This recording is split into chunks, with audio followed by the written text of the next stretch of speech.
Je vais parler des murs et des murailles. Des murs et des murailles.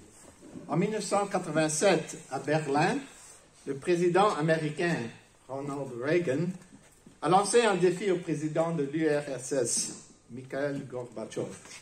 Il a démolissé ce mur, le mur de Berlin qui séparait l'Est et l'Ouest de la ville. Et quelques ans plus tard, ça a été fait. Plus récemment, ceux qui soutenaient le président Donald Trump, là aux États-Unis, ils criaient à un certain point, « Build that wall », construisez ce mur, c'est-à-dire le long de la frontière avec le Mexique. Un projet qui n'a pas été complété. La Bible est pleine d'histoires de murs et de murailles. Celle de Jéricho qui a été détruite, par exemple. Nous avons aussi la muraille que Néhémie a reconstruite autour de la ville de Jérusalem. Il est évident que le but d'un mur, c'est d'exclure certaines personnes ou d'enfermer d'autres. Parfois, un mur est bon et nécessaire, mais parfois, il est mauvais. L'Épître aux Éphésiens nous parle d'un mur qui doit être démoli. Lisons en Éphésiens chapitre 2, deuxième chapitre d'Éphésiens. Nous allons lire à partir du verset 11 jusqu'à la fin. Épître aux Éphésiens, chapitre 2, verset 11. Juifs et non-juifs unis en Christ. C'est pourquoi, souvenez-vous qu'autrefois vous étiez identifiés comme non-juifs dans votre corps, appelés incirconcis par ceux qui se disent circoncis, et qui le sont dans leur corps par la main de l'homme. Souvenez-vous qu'à ce moment-là, vous étiez sans Messie, exclus du droit de cité en Israël, étrangers aux alliances de la promesse, sans espérance et sans Dieu dans le monde. Mais maintenant, en Jésus-Christ, vous qui autrefois étiez loin, vous êtes devenus proches par le sang de Christ.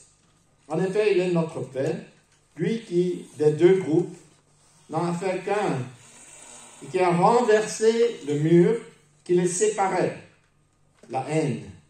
Par sa mort, il a rendu sans effet la loi avec ses commandements et leurs règles, afin de créer en lui-même un seul homme, nouveau, un homme nouveau, à partir des deux, établissant ainsi la paix.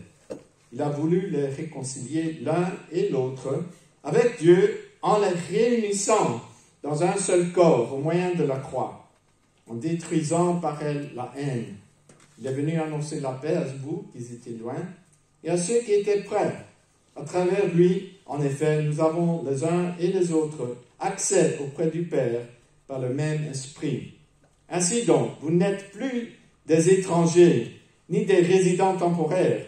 Vous êtes au contraire concitoyens des saints, membres de la famille de Dieu.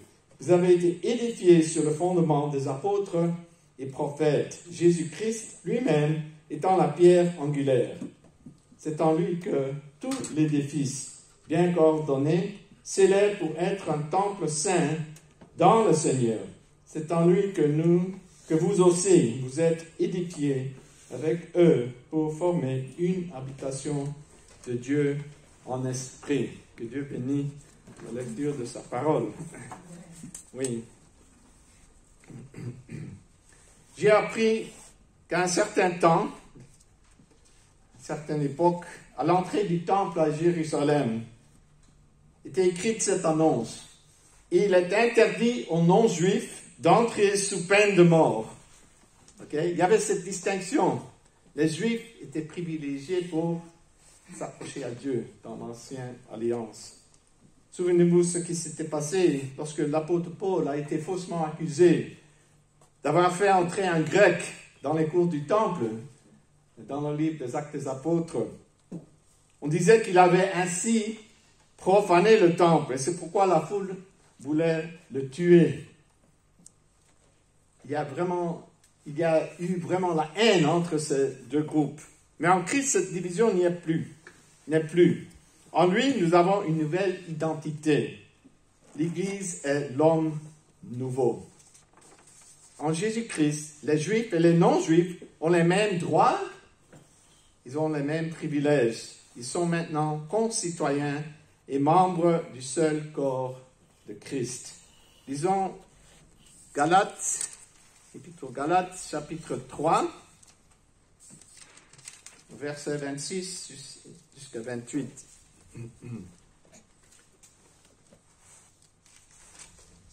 Galates, chapitre 3, verset 26. Vous êtes tous fils de Dieu par la foi en Jésus-Christ. En effet, vous tous qui avez été baptisés en Christ, vous êtes revêtus de Christ. Il n'y a plus ni juif ni non-juif, il n'y a plus ni esclave ni libre, il n'y a plus ni homme ni femme, car vous êtes tous un en Jésus-Christ.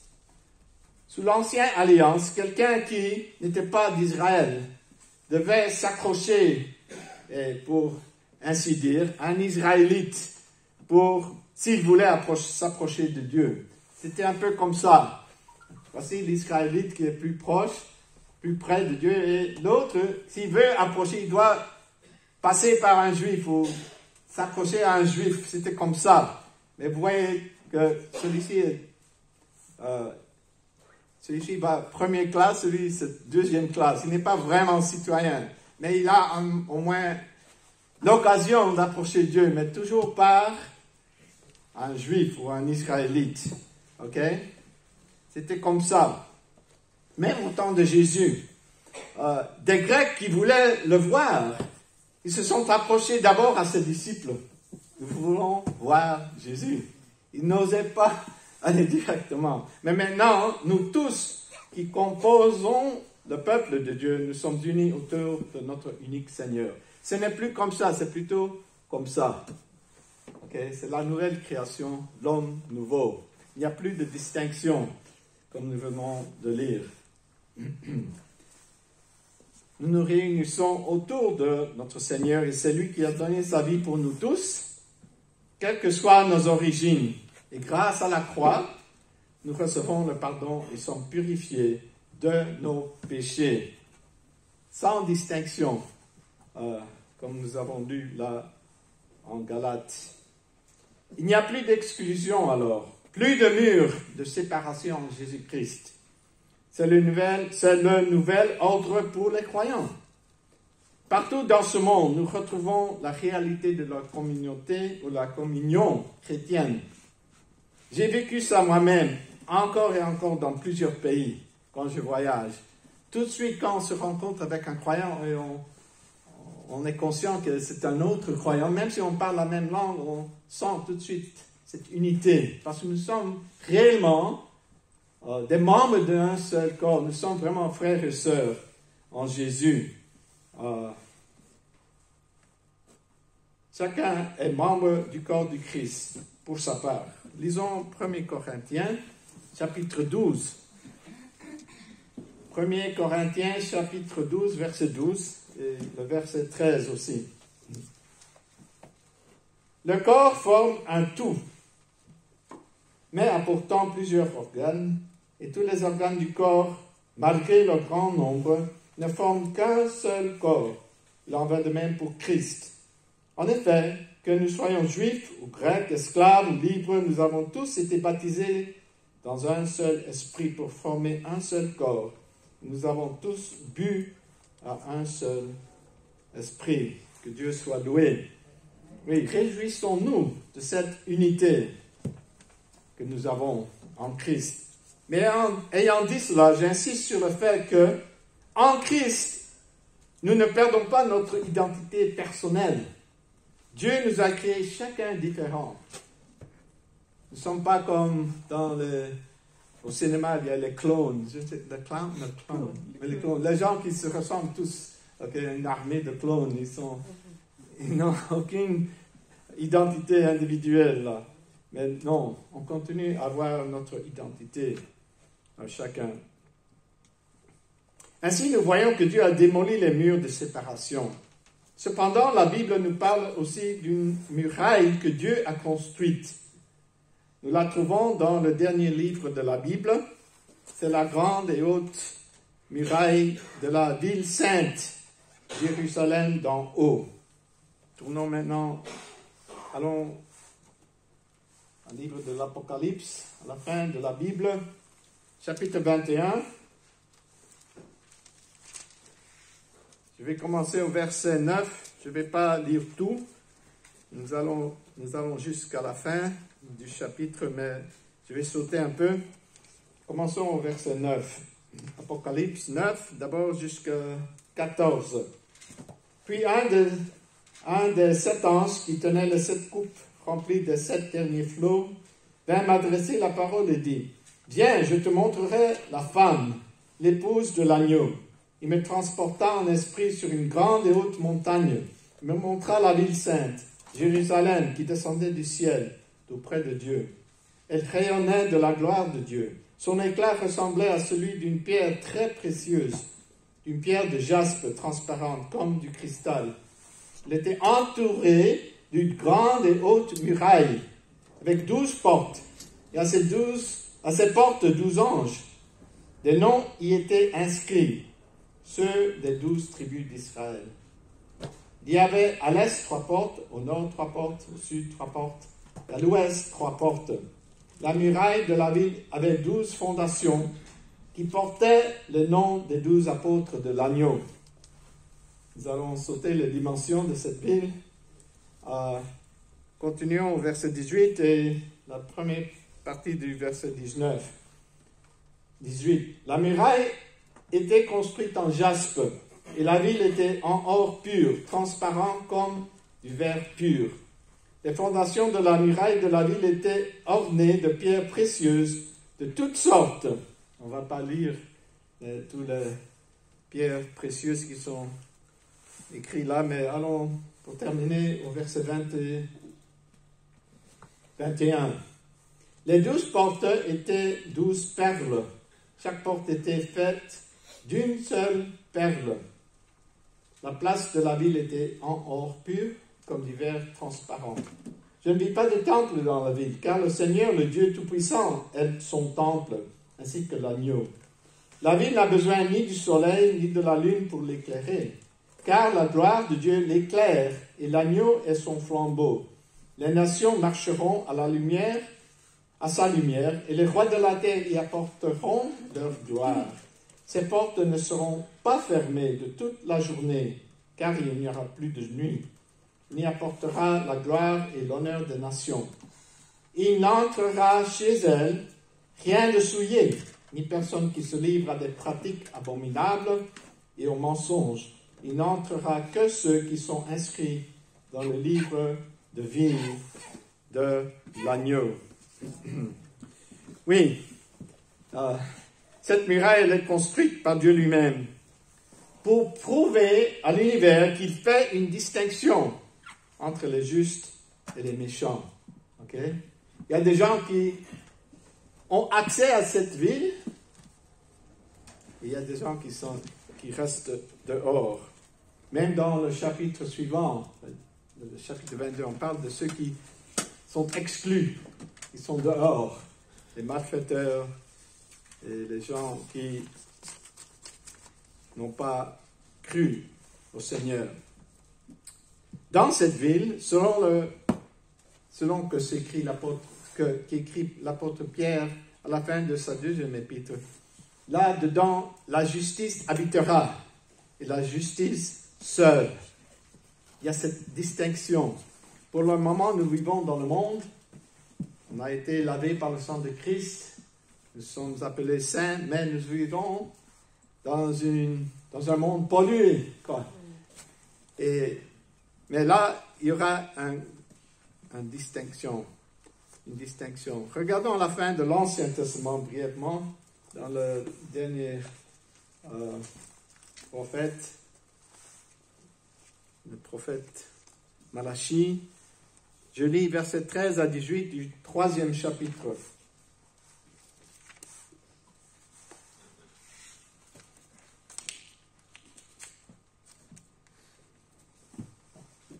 Malachie 3, 13. Vos paroles sont dures contre moi, dit l'Éternel. C'est comme si c'est une conversation entre certaines personnes et le Seigneur lui-même. Alors, il parle ainsi. Vos paroles sont dures contre moi, dit l'Éternel, et vous dites, qu'avons-nous dit contre toi? Vous avez dit, c'est inutile de servir Dieu. Qu'avons-nous gagné à respecter ses ordres et à marcher dans le deuil à cause de l'Éternel, le Maître de l'univers? Maintenant, nous déclarons heureux les hommes arrogants. Oui, ceux qui font le mal prospèrent. Ils mettent Dieu à l'épreuve et il en réchappe. Verset 16. Alors ceux qui craignent l'Éternel se parlèrent l'un à l'autre. L'Éternel fut attentif et il écouta. Un livre de souvenirs fut écrit devant lui pour ceux qui craignent l'Éternel et qui respectent son nom. Ils seront à moi, dit l'Éternel, le Maître de l'univers. Ils m'appartiendront le jour que je prépare. J'aurai compassion d'eux comme un homme a compassion de son fils qui le sert. Et, verset 18, vous verrez de nouveau la différence entre le juste et le méchant, entre celui qui sert Dieu et celui qui ne le sert pas. Nous voyons qu'à la fin, Dieu sera justifié. C'est-à-dire, ses œuvres et ses voies seront reconnues comme justes et parfaites par tout le monde. Mais regardons cette muraille de la ville sainte de Dieu. Elle repose sur 12 fondements qui portent le nom des 12 apôtres de Jésus. Et cette muraille a 12 portes. Ça veut dire qu'on peut entrer dans la ville. L'invitation est pour nous aujourd'hui. Mais regardons de plus près. Il y a 12 portes sur lesquelles sont gravés les noms des 12 tribus d'Israël. Quand le patriarche Jacob a eu la vision de l'échelle qui montait au ciel, il exclama, « J'ai vu la porte des cieux !» Il ignorait pourtant que la muraille de la ville céleste n'aurait pas qu'une seule porte, mais elle aurait 12 portes, portant le nom de ses 12 fils. Ces 12 fils de Jacob, c'est eux qui ont fondé la nation d'Israël. Et les portes elles-mêmes sont des énormes perles. Nous avons lu ça en Apocalypse. Pensons un moment à la souffrance de l'huître en formant une perle au fond de la mer. Un grain de sable s'introduit par hasard dans l'huître et celle-ci réagit en recouvrant l'irritation avec un produit pour adoucir un peu sa souffrance, formant ainsi une belle perle d'une grande valeur.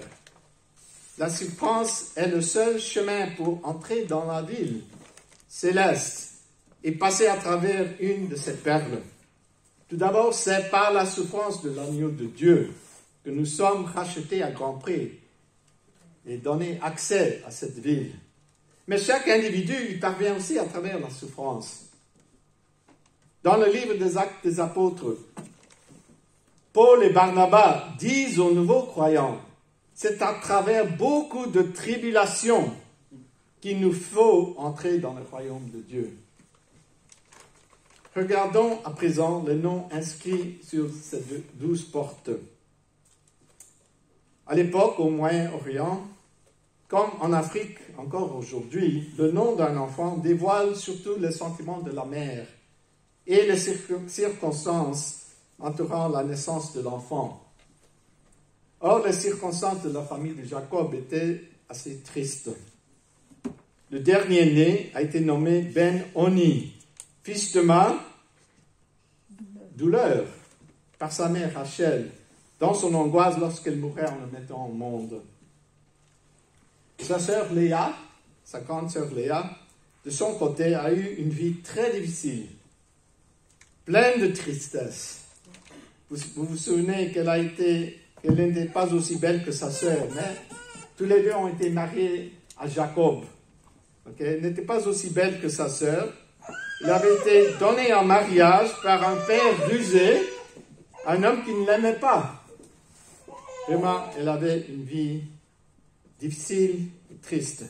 Et pourtant, si des portes de la ville céleste sont nommées d'après les enfants, ou les fils de Léa, sur les portes du ciel sont gravés les noms humains, sans que leur histoire soit effacée. le gouvernement de Dieu fonctionne en rapport avec les histoires humaines d'ici-bas. En réaction à la situation de la famille de Jacob, Dieu est intervenu en faveur de Léa, en voyant qu'elle n'était pas aimée. Il a rendu féconde. La foi de Léa, faible pourtant, n'est pas oubliée dans la ville céleste. Rappelez-vous qu'en mettant au monde son premier-né, Léa croyait gagner la faveur de son mari. Regarde, un fils, Ruben, le premier-né. Ruben en hébreu. Le premier-né pour Léa, mais aussi pour Jacob. Le deuxième, elle a appelé Simeon, qui signifie « entendu », sachant que Dieu avait entendu qu'elle n'était pas aimée. Le troisième était Lévi, attaché. Elle espérait finalement que Jacob sera attaché à elle, mais apparemment pas. Apparemment non. Ainsi, quand elle met au monde son quatrième fils, elle dit tout simplement, « Cette fois, je louerai l'Éternel, en lui donnant le nom de Judas, c'est-à-dire louange. » Et de Judas est venu le Christ, notre Sauveur. Nous voyons que l'expérience humaine, pour un croyant, n'est donc jamais perdue. Elle sera retrouvée dans la ville de Dieu. Là, dans cette ville parfaite, entourée d'une muraille, chacun retrouvera ses expériences tant joyeuses que douloureuses, mais transformées et éternellement glorifiées. Bien-aimé du Seigneur, sache qu'avec tous les membres du peuple de Dieu, tu es un citoyen ou une citoyenne d'une ville protégée. Elle est entourée de l'amour et de la puissance du Seigneur pour toujours. Que Dieu nous encourage avec ces mots et qu'il bénisse sa parole aussi. Merci.